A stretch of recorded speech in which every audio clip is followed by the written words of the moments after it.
بسم اللہ الرحمن الرحیم۔ امام علی علیہ السلام نے فرمایا، خوش نصیب ہے وہ انسان جس کے لیے کوئی روئے، بد نصیب ہے وہ شخص جس کی وجہ سے کوئی روئے۔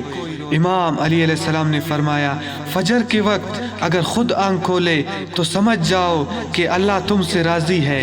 امام علی علیہ السلام نے فرمایا، کوئی تم سے روٹھ جائے پھر وہی خود تم سے ملنے کو ترسے تو اسے کبھی کھونا مت، کیونکہ وہ تم سے بہت زیادہ پیار کرتا ہے۔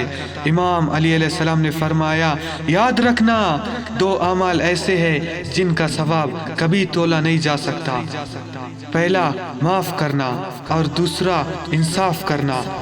امام علی علیہ السلام نے فرمایا، صرف پیسے کا ہونا رزق نہیں ہے، نیک اولاد، اچھا اخلاق اور مخلص دوست بھی رزق میں شامل ہے، اور مخلص دوست بھی رزق میں شامل ہے، اور مخلص دوست بھی رزق میں شامل ہے۔